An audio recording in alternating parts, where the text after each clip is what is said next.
ನಮಸ್ಕಾರ. ಇವತ್ತು ನಾವು ಟೈಮ್ ಟ್ರಾವೆಲ್ ಮಾಡಿ 16ನೇ ಶತಮಾನದ ಭಾರತಕ್ಕೆ ಹೋಗೋಣ. ಅಲ್ಲಿ ಒಬ್ಬ ಅಸಾಮಾನ್ಯ ವ್ಯಕ್ತಿ ಇದ್ರು. ತತ್ವಜ್ಞಾನಿ, ಸಂತ, ಅಷ್ಟೇ ಅಲ್ಲ, ಒಂದು ದೊಡ್ಡ ರಾಜಕೀಯ ಶಕ್ತಿ ಕೂಡ. ಅವರೇ ವ್ಯಾಸತೀರ್ಥರು. ಅವರ ಜೀವನದ ಕಥೆಯನ್ನ ಇವತ್ತು ಬಿಡಿಸಿ ನೋಡೋಣ.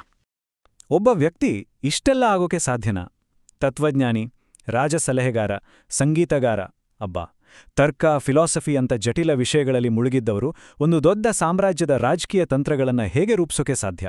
ಅದರ ಜೊತೆಗೆ ಜನಸಾಮಾನ್ಯರ ಮನಸ್ಸನ್ನ ಮುಟ್ಟುವಂಥ ಸಂಗೀತವನ್ನು ಹೇಗೆ ಬರೆಯೋಕ್ಕಾಗುತ್ತೆ?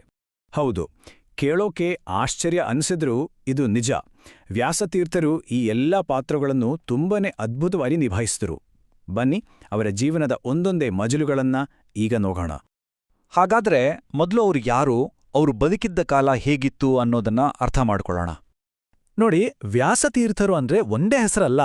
ಅವರ ಪ್ರತಿಭೆ ಎಷ್ಟು ಮುಖವಾಗಿತ್ತೋ ಅಷ್ಟೇ ಹೆಸರುಗಳಿದ್ವು. ತತ್ವಶಾಸ್ತ್ರದ ಚರ್ಚೆಗಳಲ್ಲಿ ಅವರು ವ್ಯಾಸತೀರ್ಥರು.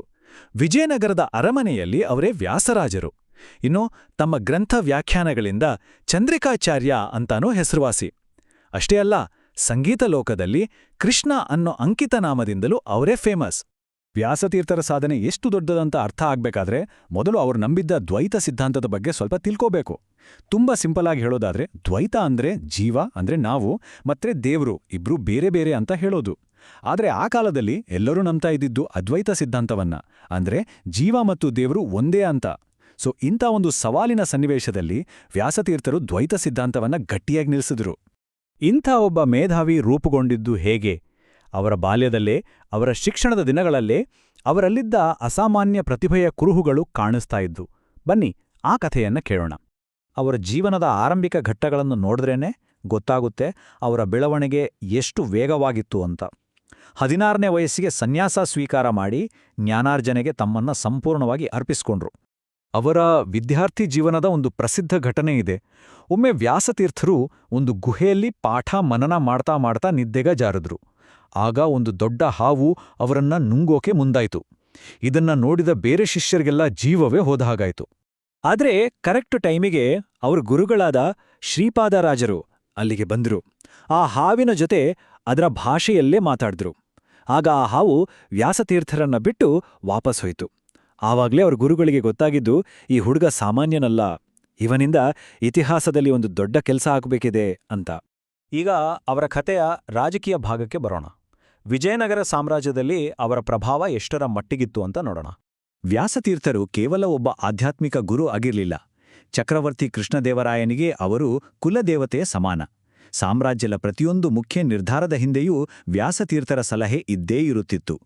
ರಾಜನಿಗೆ ಕುಹುಯೋಗ ಅನ್ನೋ ಒಂದು ಮಾರಣಾಂತಿಕ ದೋಷ ಇದೆ ಅಂತ ಗೊತ್ತಾದಾಗ ನಡೆದ ಘಟನೆ ಇದು. ಅವರ ಆಧ್ಯಾತ್ಮಿಕ ಶಕ್ತಿ, ರಾಜನ ಮೇಲಿದ್ದ ನಿಷ್ಠೆಗೆ ಇದಕ್ಕಿಂತ ದೊಡ್ಡ ಉದಾಹರಣೆ ಬೇಕಿಲ್ಲ. ರಾಜನ ಪ್ರಾಣ ಉಳಿಸೋಕೆ ತಾವೇ ಸಿಂಹಾಸನದ ಮೇಲೆ ಕೂತು ಆ ದೋಷವನ್ನ ತಮ್ಮ ಮೈಮೇಲೆ ಇಳ್ಕೊಂಡ್ರು. ಅಕ್ಷರಶಃ ತಮ್ಮ ಪ್ರಾಣವನ್ನೇ ಪಣಕ್ಕಿಟ್ಟು ರಾಜನನ್ನೂ ರಾಜ್ಯವನ್ನೂ ಉಳಿಸಿದ್ರು. ಅವರ ಈ ಕೆಲಸ ಇತಿಹಾಸದಲ್ಲಿ ಅಚ್ಚಳಿಯದೇ ಉಳಿದಿದೆ. ಅವರ ಪ್ರಭಾವ ಕೇವಲ ಆಧ್ಯಾತ್ಮಿಕ ಸಲಹೆಗೆ ಮಾತ್ರ ಸೀಮಿತವಾಗಿರಲಿಲ್ಲ. ಅವರು ಒಬ್ಬ ಅದ್ಭುತ ರಾಯಭಾರಿ, ಆಡಳಿತಗಾರ, ಅಷ್ಟೇ ಯಾಕೆ ಒಬ್ಬ ಇಂಜಿನಿಯರ್ ಕೂಡ ಆಗಿದ್ರು. ವ್ಯಾಸ ಸಮುದ್ರ ಅನ್ನೋ ದೊಡ್ಡ ಕೆರೆಯನ್ನ ಕಟ್ಟಿಸಿ ವ್ಯವಸಾಯಕ್ಕೆ ನೀರು ಒದಗಿಸಿದ್ದು ಅವರ ದೂರದೃಷ್ಟಿಗೆ ಒಂದು ಸಣ್ಣ ಉದಾಹರಣೆ ಅಷ್ಟೇ. ಇನ್ನು ಅವರ ಬೌದ್ಧಿಕ ಕೊಡುಗೆ ಕಡೆ ಗಮನ ಹರಿಸೋಣ. ಭಾರತದ ತತ್ವಶಾಸ್ತ್ರದ ಭೂಪಟವನ್ನೇ ಅವರು ಹೇಗೆ ಬದಲಾಯಿಸಿದ್ರು ಅನ್ನೋದನ್ನ ನೋಡೋಣ. ಅವರ 3 ಮಾಸ್ಟರ್ಪೀಸ್ ಕೃತಿಗಳನ್ನ ಒಟ್ಟಾಗಿ ವ್ಯಾಸತ್ರಯ ಅಂತ ಕರೀತಾರೆ. ನ್ಯಾಯಾಮೃತ ಅನ್ನೋ ಗ್ರಂಥದಲ್ಲಿ ಅದ್ವೈತ ಸಿದ್ಧಾಂತಕ್ಕೆ ನೇರ ಸವಾಲ್ ಹಾಕಿದ್ರು. ತರ್ಕತಾಂಡವದಲ್ಲಿ ತರ್ಕಶಾಸ್ತ್ರದ ನ್ಯಾಯ ಸಿದ್ಧಾಂತವನ್ನ ವಿಮರ್ಶಿಸಿದ್ರು. ಇನ್ನು ತಾತ್ಪರ್ಯ ಚಂದ್ರಿಕಾದಲ್ಲಿ ಬೇರೆ ವೇದಾಂತ ಶಾಖೆಗಳನ್ನ ಪ್ರಶ್ನಿಸಿದ್ರು.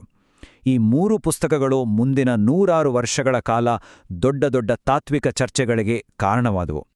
ಅವರ ಪ್ರಭಾವ ಎಷ್ಟಿತ್ತು ಅಂದ್ರೆ, ಹೆಚ್ಚು ಪ್ರಚಾರದಲ್ಲಿ ಇಲ್ಲದಿದ್ದ ದ್ವೈತ ಸಿದ್ಧಾಂತಕ್ಕೆ ತಮ್ಮ ತರ್ಕಬದ್ಧ ಗ್ರಂಥಗಳಿಂದ ಒಂದು ಗಟ್ಟಿಯಾದ ಬೌದ್ಧಿಕ ಅಡಿಪಾಯ ಹಾಕಿಕೊಟ್ರು. ಇದರಿಂದ ಅದ್ವೈತ ಪಂಡಿತರು ಕೂಡ ದ್ವೈತವನ್ನ ಗಂಭೀರವಾಗಿ ತೆಗೆದುಕೊಳ್ಳಲೇಬೇಕಾದ ಪರಿಸ್ಥಿತಿ ನಿರ್ಮಾಣವಾಯಿತು. ತತ್ವಶಾಸ್ತ್ರ ಒಂದೇ ಅಲ್ಲ, ನಮ್ಮ ಸಂಸ್ಕೃತಿ ಮತ್ತು ಸಂಗೀತಕ್ಕೂ ಅವರ ಕೊಡುಗೆ ಅಪಾರ. ಅದರಲ್ಲೂ ಹರಿದಾಸ ಚಳುವಳಿಯಲ್ಲಿ ಅವರ ಪಾತ್ರ ಏನು ಅಂತ ಈಗ ತಿಳಿಯೋಣ. ವೇದಾಂತದ ಕಠಿಣ ಸಿದ್ಧಾಂತಗಳನ್ನು ಸಂಸ್ಕೃತ ಪುಸ್ತಕಗಳಿಂದ ಹೊರಗೆ ತಂದು ಸರಳ ಕನ್ನಡದ ಹಾಡುಗಳ ಮೂಲಕ ಜನಸಾಮಾನ್ಯರಿಗೆ ತಲುಪಿಸಿದ್ದು ಹರಿದಾಸ ಚಳುವಳಿಯ ಒಂದು ದೊಡ್ಡ ಸಾಧನೆ. ಆ ಚಳುವಳಿಗೆ ಸ್ಫೂರ್ತಿ ಮತ್ತು ಶಕ್ತಿಯಾಗಿದ್ದವರೇ ನಮ್ಮ ವ್ಯಾಸತೀರ್ಥರು. ಕರ್ನಾಟಕ ಸಂಗೀತ ಪಿತಾಮಹ ಅಂತಾನೆ ಕಳೆಯೋ ಪುರಂದರದಾಸರು ಮತ್ತು ಕನಕದಾಸರಿಗೆ ಗುರುಗಳಾಗಿದ್ದವರು ಇವರು. ದಾಸಕೂಟ ಅನ್ನೋ ಒಂದು ವ್ಯವಸ್ಥೆಯನ್ನ ಸ್ಥಾಪಿಸಿ ದಾಸ ಸಾಹಿತ್ಯಕ್ಕೆ ಒಂದು ರೂಪ ಕೊಟ್ರು. ಅವರೇ ಬರೆದ ಕೃಷ್ಣಾನಿ ಬೇಗನೆ ಬಾರೋ ಹಾಡು ಇವತ್ತಿಗೂ ನಮ್ಮೆಲ್ಲರ ಮನದಲ್ಲಿದೆ. ಕೊನೆಯದಾಗಿ ಭಾರತದ ಚಿಂತನೆ, ರಾಜಕೀಯ ಮತ್ತು ಸಂಸ್ಕೃತಿಯ ಮೇಲೆ ವ್ಯಾಸತೀರ್ಥರು ಬಿಟ್ಟು ಹೋದ ಶಾಶ್ವತ ಹೆಜ್ಜೆಗುರುತುಗಳನ್ನು ಒಮ್ಮೆ ನೋಡೋಣ. ಏನಿದು ಸಂಖ್ಯೆ ಅಂತ ಯೋಚನೆ ಮಾಡ್ತಾ ಇದ್ದೀರಾ? ಇದು ವ್ಯಾಸತೀರ್ಥರು ನಮ್ಮ ದೇಶದಾದ್ಯಂತ ಸ್ಥಾಪಿಸಿದ್ರು ಅಂತ ಹೇಳಲಾಗುವ ವಾಯು ಅಂದ್ರೆ ಹನುಮಂತನ ವಿಗ್ರಹಗಳ ಸಂಖ್ಯೆ. ಅವರ ಧರ್ಮ ಪ್ರಚಾರದ ಕೆಲಸಕ್ಕೆ ಇದೊಂದು ಜೀವಂತ ಸಾಕ್ಷಿ ಅಲ್ವಾ? ಪ್ರಸಿದ್ಧ ಇತಿಹಾಸಕಾರರಾದ ಸುರೇಂದ್ರನಾಥ ದಾಸಗುಪ್ತ ಅವರ ಈ ಮಾತುಗಳನ್ನು ಕೇಳಿ, ವ್ಯಾಸತೀರ್ಥರ ತರ್ಕದ ಕೌಶಲ್ಯ ಮತ್ತು ಆಳವಾದ ಚಿಂತನೆಗೆ ಇಡೀ ಭಾರತೀಯ ತತ್ವಶಾಸ್ತ್ರದ ಇತಿಹಾಸದಲ್ಲೇ ಯಾರೂ ಸರಿಸಾಟಿಯಲ್ಲ ಅಂತ ಹೇಳ್ತಾರೆ. ಅವರ ಪ್ರೀತಿಯ ಶಿಷ್ಯರಾದ ಪುರಂದರದಾಸರು ತಮ್ಮ ಗುರುಗಳ ಬಗ್ಗೆ ಹಾಡಿರುವ ಈ ಸಾಲುಗಳು ಎಷ್ಟು ಭಾವನಾತ್ಮಕವಾಗಿವೆ ನೋಡಿ. ಪೂಜ್ಯ ವ್ಯಾಸರಾಯರು ಭಗವಂತನ ಆಸ್ಥಾನಕ್ಕೆ ತೆರಳಿದ್ದಾರೆ, ಭಕ್ತಿಯಿಂದ ಮುಕ್ತಿ ಮಾರ್ಗವನ್ನು ಹಿಡಿದು ಅಂತ ತಮ್ಮ ಗುರುಗಳಿಗೆ ಭಾವಪೂರ್ಣ ನಮನ ಸಲ್ಲಿಸಿದ್ದಾರೆ. ವ್ಯಾಸತೀರ್ಥರ ಜೀವನ ನಮ್ಮ ಮುಂದೆ ಒಂದು ದೊಡ್ಡ ಪ್ರಶ್ನೆಯನ್ನ ಇಡುತ್ತೆ. ಯೋಚನೆ ಮಾಡಿ, ಒಂದು ದೇಶದ ಅತಿ ದೊಡ್ಡ ತತ್ವಜ್ಞಾನಿಯೇ ಆ ದೇಶದ ರಾಜನಿಗೆ ಅತ್ಯಂತ ನಂಬಿಕಸ್ಥ ಸಲಹೆಗಾರನಾಗಿದ್ರೆ ಆ ದೇಶದ ಇತಿಹಾಸ ಹೇಗಿರ್ತಿತ್ತು? ಜ್ಞಾನ ಮತ್ತು ಅಧಿಕಾರ ಒಂದೇ ಕಡೆ ಸೇರಿದಾಗ ಒಂದು ಸಾಮ್ರಾಜ್ಯದ ಹಣೆಬರಹವನ್ನೇ ಬದಲಿಸ್ಬೋದು ಅನ್ನೋದಕ್ಕೆ ವ್ಯಾಸತೀರ್ಥರ ಜೀವನಕ್ಕಿಂತ ದೊಡ್ಡ ಉದಾಹರಣೆ ಬೇಕಿಲ್ಲ. ಇದೇ ಚಿಂತನೆಯೊಂದಿಗೆ ಇವತ್ತಿನ ಈ ಕಥನವನ್ನ ಮುಗಿಸೋಣ.